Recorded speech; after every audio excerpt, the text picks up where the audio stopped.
A lot of times people think when there's boundaries, you're restricting, but you're actually bringing freedom into your Yeah. life. And we needed the freedom of boundaries in our life when it came to busyness. Welcome to the Steward Lab Podcast with our parents, James and Amberlee Rich.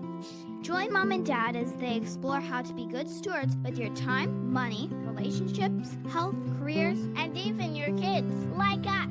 It's all about growing God's kingdom. Come on, let's experiment. Welcome to the Steward Lab Podcast. We're so happy to be back. We have been taking a little bit of a break while we were traveling and speaking at different churches on the East Coast. And it's been just a journey and a wonderful time together and being able to experience a different part of the world, the country with our family, and also be able to talk about stewardship because it's so important. Yeah, we really enjoyed ourselves, but it is so nice to be home. Nice to be back in our rhythms and our routines. And yeah, it's great to be here with you guys again. Yes. So in our last episode, we talked all about us paying off our house and having this dream session in our hot tub where we talked about what we wanted our ideal life to look like. And so today we're talking about Sabbath. And because it is every seventh episode, we're going to be leaning into a different aspect of the Sabbath. But we wanted to talk about it in regards to going through that dream session. So when we were sitting in the hot tub, we talked about like what we wanted our life to look like, but also what we wanted it to feel like. And one of the things that we wanted our lives to feel like was that it felt unhurried. And I think that is very countercultural. Busyness is something that we're all like leaning into. I even notice when reading like kid books, they talk about busy, busy, busy, busy is really the Yeah. main descriptor of what life looks like. And you've kind of outlawed the word busy in our life. In fact, we said it to somebody last night. They were saying, "Man, you sound like you've been busy," and we're like, actually, we're not allowed to say that word. Yeah, because I feel like busyness is all about doing, doing, doing, and it's not about being productive. It's almost like just being on a treadmill of life and just continually going at a fast pace, but not always on purpose or with reason and intentionality. Yeah, there's some intention to it, but that the intentionality is not the focus. I think is the difference between busyness. You're doing just to do. Mm-hmm. You're getting things done, but there's things that you don't need to be doing. Especially, I mean, we work through the values exercise with our clients all the time, in with the lens of looking at their finances. But I think it's the same is true. Like if you're doing stuff that doesn't actually align with your values, then it's busy. And Mm-hmm. it's in the realm of the financial side, we say that instead of busyness, we call it waste. And so really, if you're doing things that's wasting your time, even though it feels good or it feels like you're supposed to be doing it, but it doesn't align with what you do, then I would put the name tag of busyness on that. Yeah.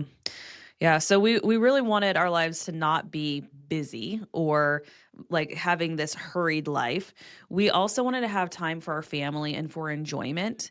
And we wanted slow moments. And I think a lot of times we can't fabricate slow moments. A lot of times it just happens naturally. But if we don't set ourselves up for an environment where we can even have slow moments, we don't have margin. I think about that like when it comes to finances. If you don't have margin in your finances, you're not able to do the things that you want to a lot of times because you don't have extra room to be able to do anything. And I think if we don't have margin in our time, we also don't have opportunities for those slow moments and recognizing the beauty in those slow moments. Yeah, you just can't have slow moments without slowness. And slowness is sometimes attributed to boredom. And they'll say, well, I don't want to be slow because I'll be bored. But I've been thinking more and more about boredom, and I think boredom is a state of mind. It's really subjective. It's an internal thing, Mm-hmm. and so much good stuff comes out of boredom. When we switch from thinking of it as boredom and thinking of it more as like incubation or stillness, slowness, positive things come out. Even if you look at the definition of boredom, it naturally says that it's a negative state of mind. Like it's about the negative portion of not having anything to do, lack of engagement. Yeah. Yeah. And I think, when we were having that talk in the hot tub, we were living a hurried life. We Yeah. were trying to have family time, but it just didn't seem like it was happening. It was not on any rhythm. It was like if it happened, awesome, but we didn't put any real intention into it.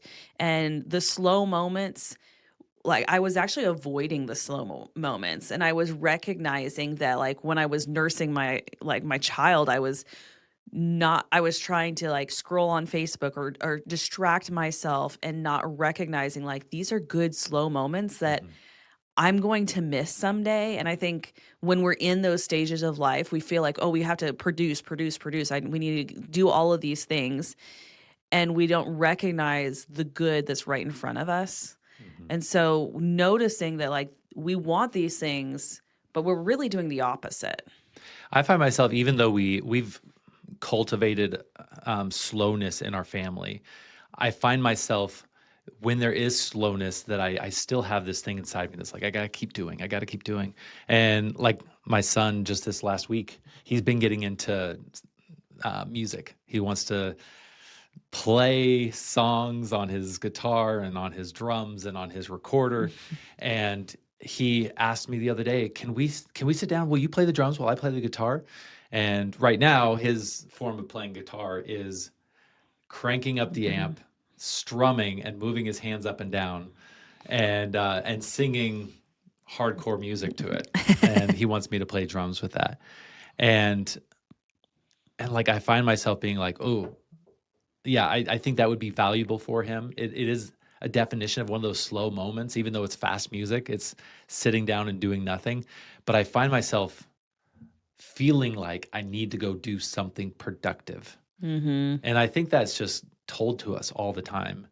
And Yeah. by doing this practice of Sabbath, it's been one of those things that's really pushed back on that. And I think it's been helpful for me, who was raised in a home of do, go, go, go, go, go. Mhm. You can rest when you are in bed type mentality. Yeah. Yeah, and I do feel like I still struggle as well. I think it's easy to have this never-ending to-do list that I feel like, "Oh my goodness, I have so many things to do." And I think society is pushing that on us as well. I mean, there are people in the '60s that they were trying to predict how busy, if I'm going to use the word busy, will people be when they're living in, like, our day and age. And they expected that we would be working, maybe 20 hours a week, that we were having all of this leisure time. And really, it's the opposite. Hmm. People are taking fewer vacations. People are less engaged. Like, people are not even using their vacation days.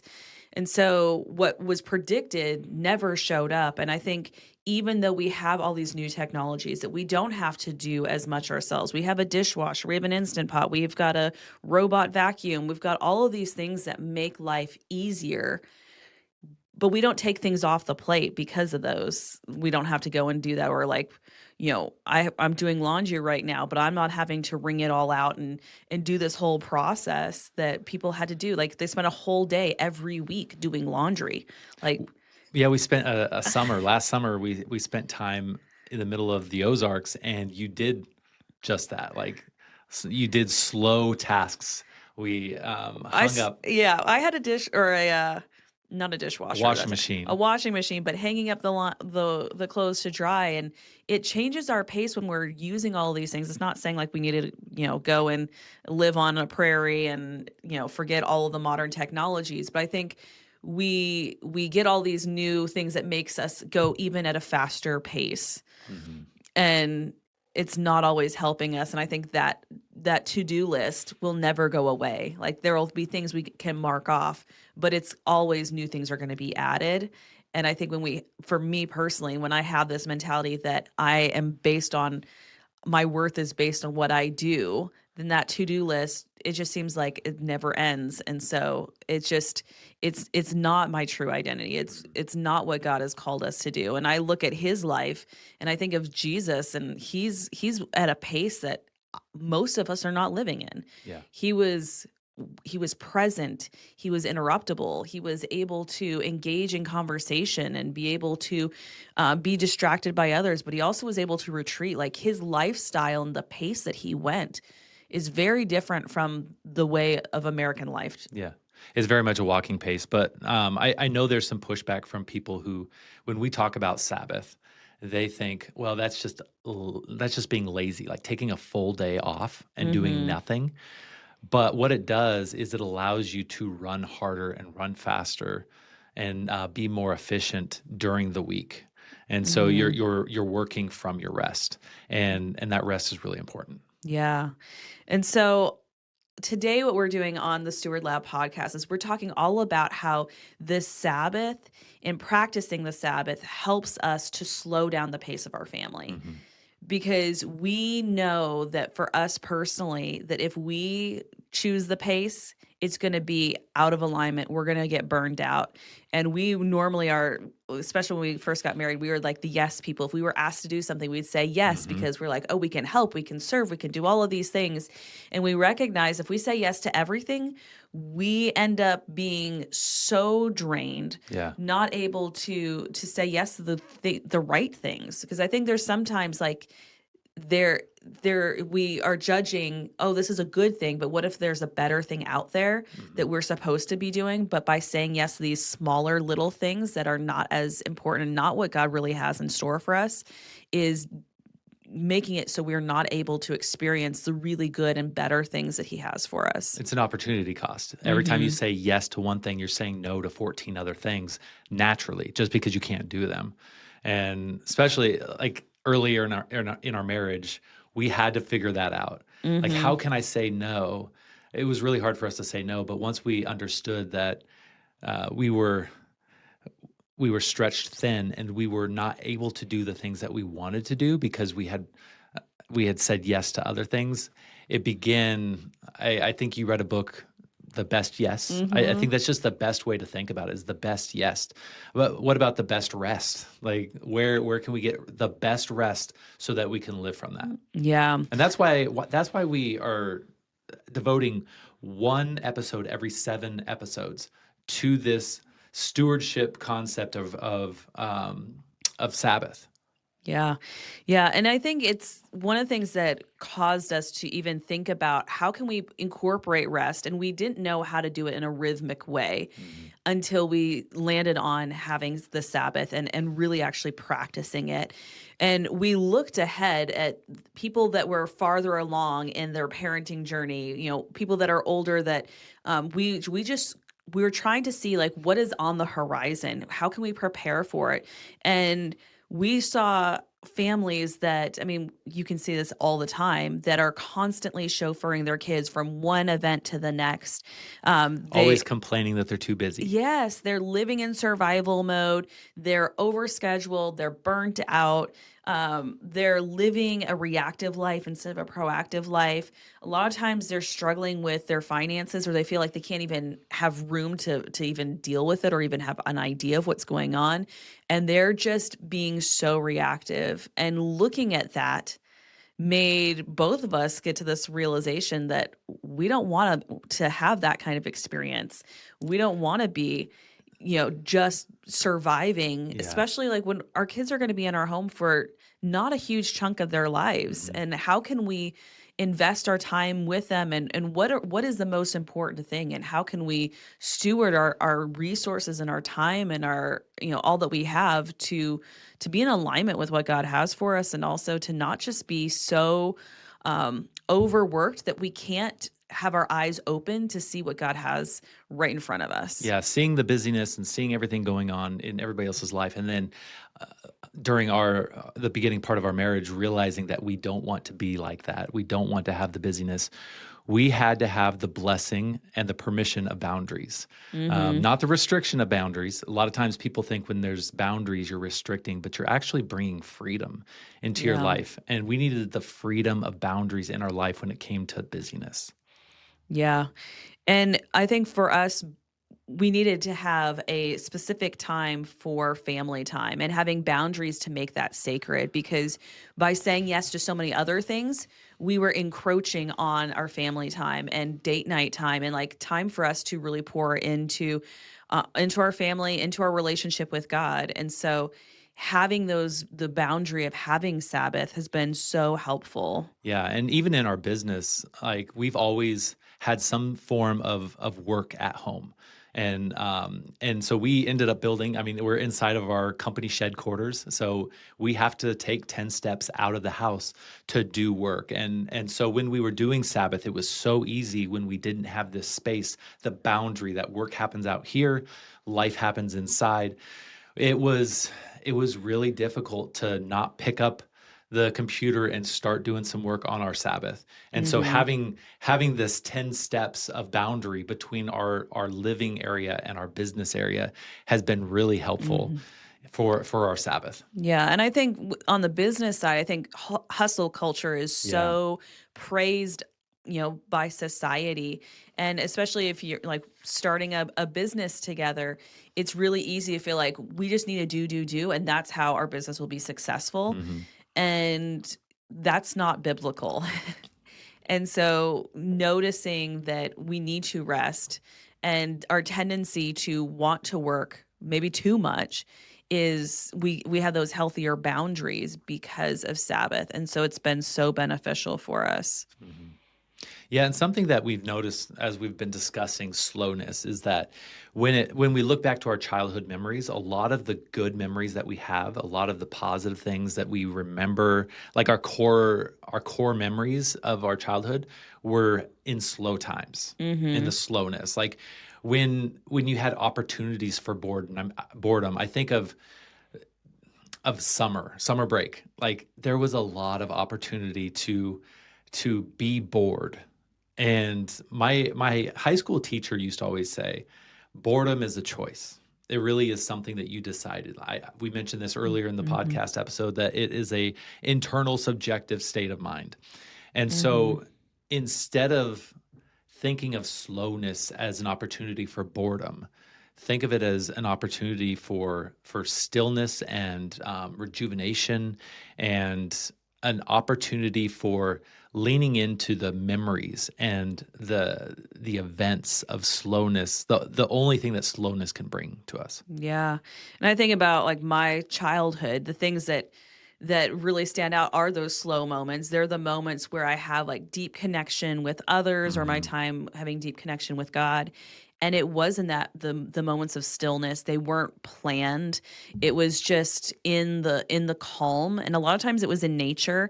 And I think recognizing where are those themes of, how can I create this kind of experience for my kids or Hmm. even give them the opportunity to have those slow and still moments, those ones that are just unrushed and peaceful, because the unrushed and peaceful moments, like no one's on doing their best. Yeah. Like when we're rushed to go to a place, like we're all in bad moods, we're not on the top of our game, and I think we need to make room for these slow moments.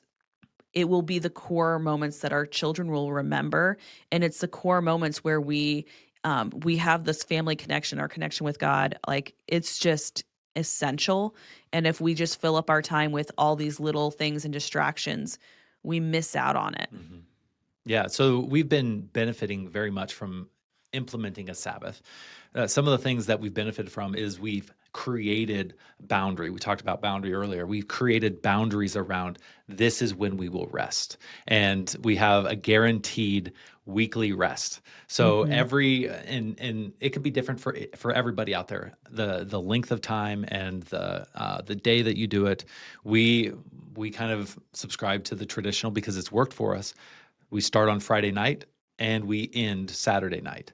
And so we have that parameter where we talked about this in the last, I think it was episode 7, where we live by 2 rules. Does it bring us rest? Does it bring us life, basically? And is it glorifying to God? And Hmm. if we can say yes to both of those, then we do it. Yeah. I also think that Sabbath has helped us live differently the rest of the week Hmm. because there's prep and things that, like, just saying, oh, I'm going to have rest, it's not automatically rest. Like, you have to prepare for it. Like, if our house is dirty and I've got dishes in the sink and we have all these things on my to-do list or on our to-do list, I have a harder time resting. Yeah. So preparing for it. So Friday during the day, we're getting all of the like getting the house prepped. I'm making a giant meal so that way we have like an amazing feast on Friday night, and then we have leftovers that I don't really have to think much about cooking on Saturday. So it changes what I do, and even like I need to make sure I've got all the grocery shopping done. I'm not needing to run errands during that time. So then I shift all of the other times that I'm doing everything else, and it's been so helpful. But there is some prep so that way you can fully lean into rest. Yeah, one of the benefits of Sabbath has been a cleaner house because just like boredom is a state of mind, I think rest is a state of mind as well. You can sit there on a couch all weekend and go back to work and not be rested at all. The clutter that happens inside of your head, and for you especially, the clutter that happens in your head because of the clutter on the counters is a real thing. And so clearing the clutter in the house, getting rid of all of that, and cleaning, it does take effort to rest. Yeah. It's not one of those things you just like sit down and now you're resting. You have to prepare to rest. Yeah, and having the Sabbath, it gives us extra family time. Like we are able to have quality family time, and it's something that we know is guaranteed that's going to happen. We're making room for it, and it looks different each week. But we do have that quality time, and I think that has been so beneficial. That's one of the things we wanted to do when we were in that hot tub and dreaming up our ideal life, and making it into a rhythm where it happens changes everything. Yeah. Not only does it give us quality time with our family, it also gives us quality time spending with Jesus. Like when you are constantly going throughout the week, it's hard to find those little pockets of time to sit down and actually have a good conversation with Jesus, like read his word. But when you have a full day of just like, all I'm going to do is what brings me life and what glorifies God, you begin seeing so much more opportunity open up for you to be able to spend time with Jesus. Yeah. And I love that like one of the things I do is I have a Bible that it's kind of a new idea. I don't know if it's a new idea, but I've got it recently where there's no breaks of the chapters, no subtitles, there's no verses. It's just like one lengthy document. And I have loved just reading like a book or a massive section of the Bible on our Sabbath because it reads differently. It doesn't have the breaks. It feels like a letter that Paul would be writing instead of it being broken up into all these different chapters and having all this extra stuff. It helps me to read longer because there's not a natural break to stop. And so having longer times where I can read the Bible, longer moments where like we a lot of times we play music like you were saying and do worship songs together, like we're able to be still and spend time with Jesus, which is so important. Yeah, just having this Sabbath, we've talked about, it's given us the boundaries that we need. It's helped us understand what boundaries we need. It gives us an opportunity to practice every week to find our rest. Especially in our culture, it is so hard to find rest. And so each week we get to try something different to see what is it that fills us up. And so that's why we call it practicing the Sabbath. It's not perfecting the Sabbath. We'll never perfect the Sabbath, but it's an opportunity to try every single week to find rest. And each time you learn something new, your Sabbath, your rest gets better and better until, like I said, we'll never get to the perfect, but it will get so much better and you'll reap the benefits of that so much more. Yeah. Another thing that I love is that it reframes my identity because my identity oftentimes is rooted in not truth, in lies and different things that are not true. And one of the things that I deal with is feeling like my worth is based on my productivity level. And by practicing the Sabbath, I'm reframing and rewiring myself to recognize that my worth is not based on what I do. That's right. And I think that's so important. And I need to have that reminder because I can say that right now, but then I can forget it and actually not live into it. Yeah. And Yeah. so it's been really helpful for me to recognize that I life life will continue if I don't have anything, if I'm not marking things off on my to-do list. Hmm. And God rested on the seventh day. Like, we are meant to do this. And, I think about the Israelites and how they were not used to resting. And I think we're in a similar spot. We're not slaves. We're not, our identity is not completely based on what we do. But I think the American culture is so much It's like become that way. it has, that we are like, when we introduce ourselves to someone, it's like, well, what do you do? As being like who you are. Hmm. And really what we do is not who we are. Yeah. Yeah. What if instead of asking somebody, hey, what is it that you do? It's nice to meet you. What do you do? Say, hey, nice to meet you. What brings you rest? Like, first they would think you're a weirdo, but everybody's normal till you get to know them. But Yeah. wouldn't that be a cool way of getting to know somebody? Is like, hey, what brings you rest? What Mhm. lights you up? What brings you life? Yeah.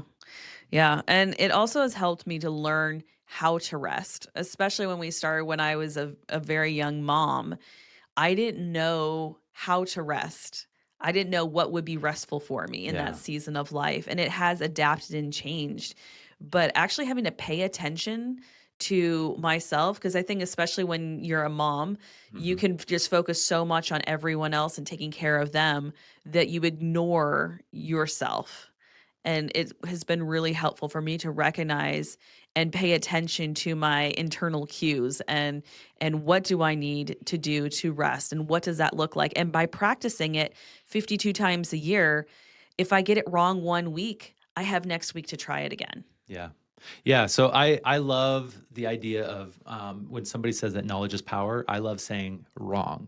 Application of knowledge is power. So we've shared some knowledge, we've shared some of our experience, but it really does nothing for you if you don't actually experiment with it. And those of you that have been listening to us for any time at all, you know that at the end of every one of our episodes, we have an experiment. So what's the experiment for today? Yeah, so the experiment is to look at your calendar and to pay attention to see if you're too busy. And I know I don't like that word, but if your time is just, you don't have margin, Hmm.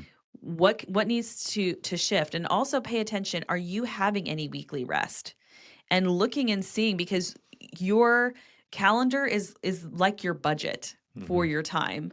And so if you are maxed out on your budget, you're going to feel it everywhere. And if you're maxed out on your calendar, you're going to feel it everywhere.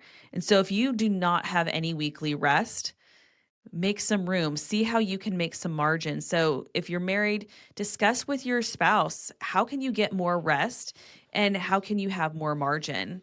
And if you can choose a time that you can have a weekly guaranteed rest, I would recommend to do 24 hours, but a lot of people, that feels like, wow, that's a huge leap. Hmm. But how can you just start even with a couple of hours? I really feel like 3 to 4 is a good starting place, because if you just do an hour, it really is not, you're not going to feel the effects versus if you have a more longer period of time. Yeah. Yeah. So there you have it.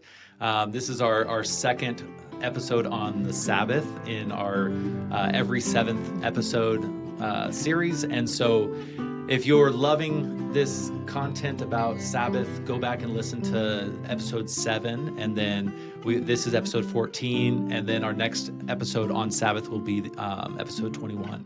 So rule of 7, like know your multiplications, and you can find all of that. But go out, get some rest, find what brings you peace, find what brings you rest, and endeavor to do those things at least once a week. And you can do little tiny Sabbaths, like figure out how to do a full Sabbath, but then in your daily rhythms and routines, pick a little bit of time and practice those restful things every single day. Yeah. Well, be blessed. See you guys next week.